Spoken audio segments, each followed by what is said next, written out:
Last হচ্ছে অনেকে তৃণমূল নেতারা বলে যে আপনার ক্ষেত্রে এটা এক্সেপশনাল, কারণ হচ্ছে এই বুড়ি বুড়ি টাকা পাওয়া, মানে যে টাকা এবং গয়না উদ্ধার করা হয়েছে অর্পিতা মুখোপাধ্যায়। টাকা পাওয়া তো আমার থেকে তো পাইনি, আমার ভাইয়ের থেকে তো পাইনি, আর আমার বান্ধবীর কাছ থেকে পেয়েছে। বান্ধবী উত্তর দেবে, বান্ধবী তো আমার অর্পিতা আমার বান্ধবী, তাতে অসুবিধা কি আছে?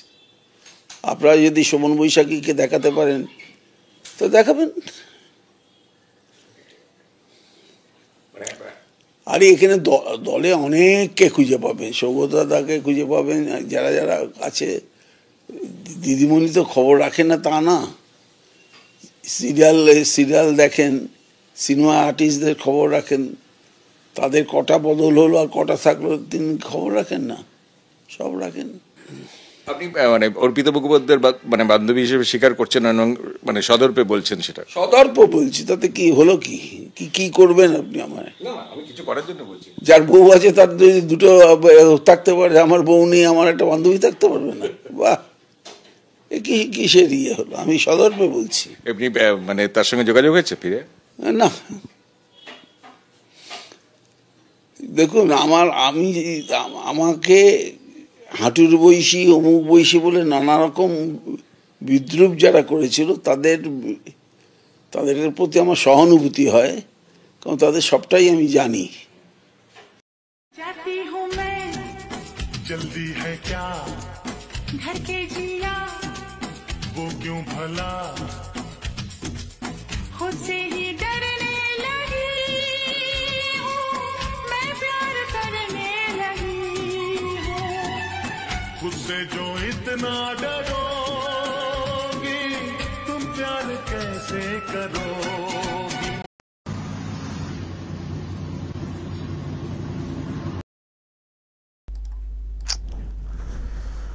দর্শক, কী সব দেখছি, কী সব শুনছি। পার্থ চ্যাটার্জি গতকালকে বাড়িতে ফিরেছেন, বেল পেয়েছেন, বেলে রয়েছেন। তো আজকে একটা ইন্টারভিউ দিয়েছেন, সেখানে অর্পিতার প্রসঙ্গ উঠে এসছে। তো সেখানে উনি স্বীকার করে নিয়েছেন যে হ্যাঁ আমার বান্ধবী। তো সমস্যা কোথায়? অন্যদের দুটো বউ থাকতে পারে, তো আমার একটা বান্ধবী থাকতে পারে না? থাকলে কি করবেন আপনি? সাংবাদিক যিনি ছিলেন তাকে আবার প্রশ্ন। তো সাংবাদিক বলেন আমি আর কি করব। এবং সেই সঙ্গে যে তথ্যটা উনি দিলেন, যেটা আর কি মানে বোঝানোর চেষ্টা করলেন, সেটা হচ্ছে যে শুধু আমার, সৌগতদা আছেন, আমি জানি না সৌগতদারও বান্ধবী মানে কোন বয়সী বা কে জানি না, বলে আরও সব ইঙ্গিত করলেন এবং বললেন যে মানে ওনাদের যিনি নেত্রী তিনি তো সবই জানেন, কার কতটা কতবার অদল বদল হয়েছে সবই তো জানেন। তার মানে পুরো দলটাই হচ্ছে এই মানে বান্ধবী কালচারের, যেটা আর কি উনি বুঝিয়ে দিলেন, পুরো দলটাই। তারপরে আবার ওটাও বললেন শোভন বৈশাখীর বিষয়টা, ওনারাও তো এখন ফিরে এসছেন দলে, টিএমসিতে। তার মানে দর্শক, পার্থ চ্যাটার্জি যেটা বোঝালেন যে পুরো দলটাই হচ্ছে এই টাইপের পরকীয়া বা ওই বান্ধবী কালচার যেটা বলছিলাম, এবং সবটাই জানেন নেত্রী। মানে অদ্ভুত লাগছে দর্শক, যে সত্যি কোথায় রয়েছি। মানে এইভাবে বড়াই করে বলা সত্যিই মানে কখনো কখনো চিমটি কেটে দেখতে হয় আর কি, যে আমরা তো সত্যিই মানে বাস্তবে আছি তো, মানে আমরা বাঙালি তো। মানে অবাক হয়ে যায় যে কি দেখছি, কি শুনছি, সত্যি কি বাস্তবের মাটিতে আছি নাকি কোনো স্বপ্নে এইসব দেখছি। দর্শক ভাবুন, কি সব দেখছি শুনছি। বাঙালি, হ্যাঁ এই বাঙালি শব্দটা আমরা বলি তো, আমরা কেন, ওনারাও তো খুব বড় করে বলেন না, বাঙালি, বাংলা, বাঙালির সম্মান নিয়ে খেলা হচ্ছে, হ্যাঁ বাংলাকে অসম্মান করা হচ্ছে, আমাদের কালচার উন্নত কালচার, আমরা খুব সামাজিক। তো আমি জানি না, হয়তো বলবেন এর মধ্যে অন্যায় কি আছে, এটাও তো সমাজ মানে সমাজের অংশ, বান্ধবী কালচার থাকতেই পারে বলে। আবার অতীতের কোনো উদাহরণ, কোনো কাহিনী, পৌরাণিক কোনো কাহিনী আবার শোনাবেন কিনা জানি না, কিন্তু এটুকু বলতে পারি দর্শক, আমি জানি না আপনারা কে কি মত প্রকাশ করবেন। আর যাই হোক, এটা মানে অন্তত আমার বাড়ির কালচারে এটা যায় না। আমার ধারণা আপনাদেরও অনেকেই বলবেন যে না, এটা বাংলা বাঙালির কালচার না।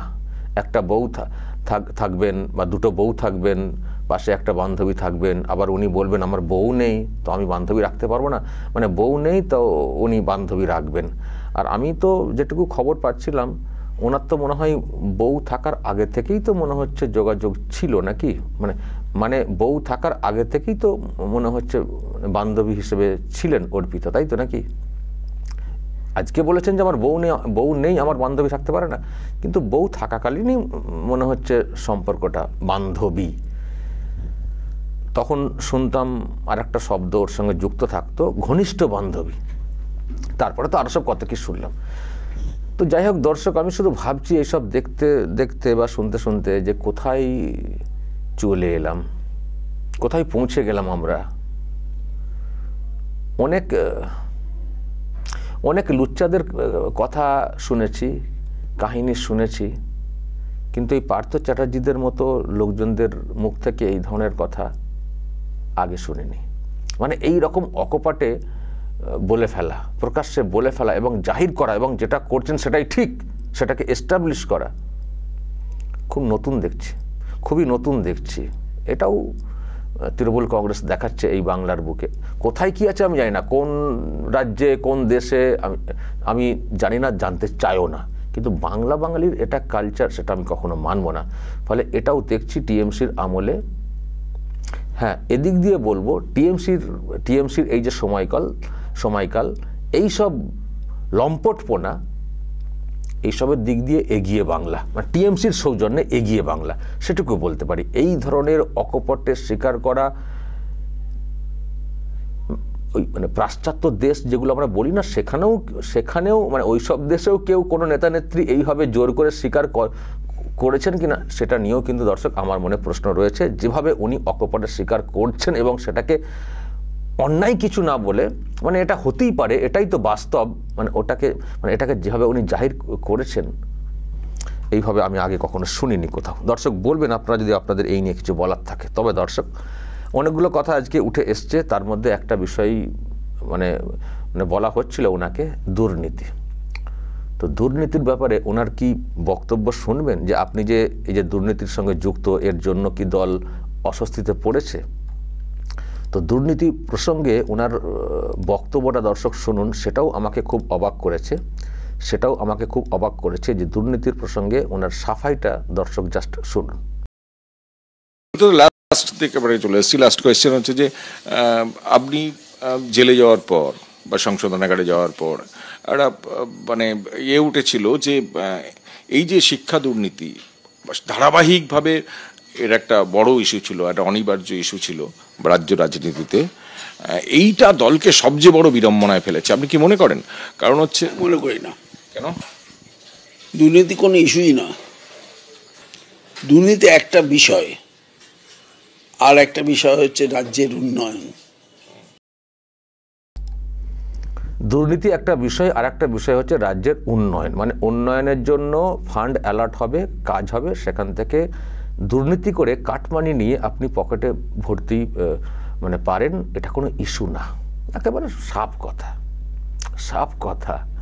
মানে আপনি উন্নয়ন করছেন, সেখান থেকে আপনি দুর্নীতি করতে পারেন, তো আপনি তো উন্নয়ন করছেন, তো আপনি তো উন্নয়নের জন্য টাকা খরচা করছেন, তো মানে উন্নয়নের কাজ করছেন, তো সেখান থেকে দুর্নীতি আপনি করতেই পারেন। দুর্নীতিটা মানে কোনো ইস্যু না। এবং কিছু উদাহরণও দিয়েছেন যে দুর্নীতি ইস্যু হলে তাহলে উনি ফিরে আসতে পারতেন না, তিনি ফিরে আসতে পারতেন না বলে উনি আবার ওনার কাজটাকে সাফাইও দিয়েছেন।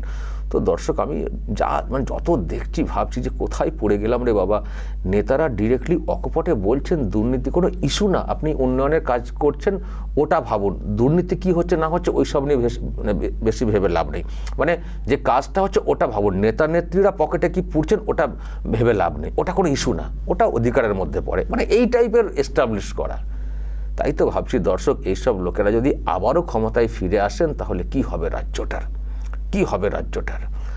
বান্ধবীর কাছ থেকে টাকা পাওয়া গেছে, বলছেন বান্ধবী উত্তর দেবেন। এদিকে বান্ধবী আমার খুব ভালো বান্ধবী, আমার বান্ধবী থাকতেই পারে, সেটাও উনি জাহির করছেন। ও অদ্ভুত, সব কেমন গোলমাল লাগছে না দর্শক, সব পুরোটাই কেমন গোলমাল। গোলমাল ঠিক বলবো না, সবই আমরা বুঝতে পারছি, শুধু আমরা এই মানে বাইরে বেরিয়ে এসেও এই ধরনের মন্তব্য বক্তব্য ভাবিয়ে তুলছে আর কি আমাদেরকে, যে কোথায় পড়ে গেলাম, আবার যদি ক্ষমতায় আসে কি হবে। তবে শেষে একটা কথা বলেছেন দর্শক, একেবারে শেষের দিকে আমি সেটা শুনছিলাম, সেখান থেকে খানিকটা মানে আপনারা অন্য উত্তর খুঁজে পাবেন, যে উনি যেটা করেছেন সবটা কি নিজের জ্ঞানে করেছেন, নাকি কারো অঙ্গুলি হেলনে করেছেন।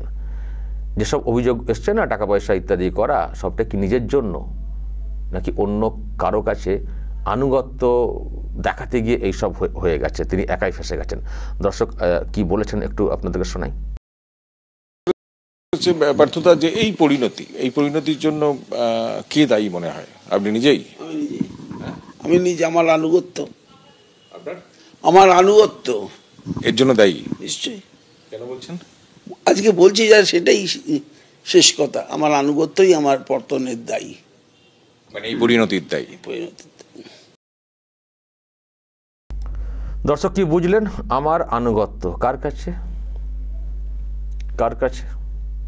তার মানে কি দর্শক? তার মানে যা হয়েছে, যেটাকে আমরা দুর্নীতি বলছি, সেই দুর্নীতির গভীরে অনেক কিছু আছে। উনিও আনুগত্য প্রকাশ করতে গিয়ে ফেসেছেন। তার মানে দুর্নীতি যে বহর যেটা বলা হচ্ছে, তার মানে অনেক অনেক গভীর থেকে শুরু, মানে মাথা ওপর দিকে, তাই তো নাকি? এটাই তো বুঝবো আনুগত্য মানে কি, কার জন্য, মানে কার কাছে আনুগত্য প্রকাশ করতে গিয়ে ওনার এই পরিণতিটা হয়েছে, এই দুর্নীতির যে বিষয়টা। তার মানে দুর্নীতির মাথা কে? প্রশ্ন তো উঠবেই দর্শক। সেই ইঙ্গিতটা এখান থেকে অন্তত পাচ্ছি, এটুকু বলতে পারি। তো যাই হোক, আনুগত্য আর এ হোক, সবই মিলেমিশে একাকার। আবার হয়তো দেখবেন ওনাকে ফের প্রথম সারির পলিটিক্সে আবার দেখবেন। এই আনুগত্য যখন উনি প্রকাশ করেছেন, তার মানে, এবং উনি তো আড়াল করেও এসছেন, ওনার কাছে তো জানতে চাওয়া হয়েছিল এজেন্সির তরফ থেকে, কে আছেন বলুন পেছনে কে, উনি তো বলেননি, সেখানেও আনুগত্য প্রকাশ করেছেন। ফলে তার ফলটা উনি আবার পান কিনা মূল স্রোতে ফিরে এসে, সেটাও দেখতে হবে। তো এই হচ্ছে ব্যাপার দর্শক, সবই আনুগত্য ইত্যাদি এইসব করেই ওনারা চলছেন, চালাচ্ছেন, এবং বেশ মৌজ মস্তিতে থাকছেন, অনেকেই আছেন, সেটা ওনার কথাতে পরিষ্কার। উনিও হয়তো ফের নতুন করে থাকতে শুরু করবেন, আর বাংলার মানুষ শুধু দেখে যাবেন আর আঙুল চুষে যাবেন, যদি না এদেরকে ফেলার ব্যবস্থা করেন। দর্শক বলবেন যদি আপনাদের এই নিয়ে আরও কিছু বলার থাকে, অবশ্যই বলবেন কমেন্ট বক্সে। নজর রাখবেন আরামবাগ টিভিতে।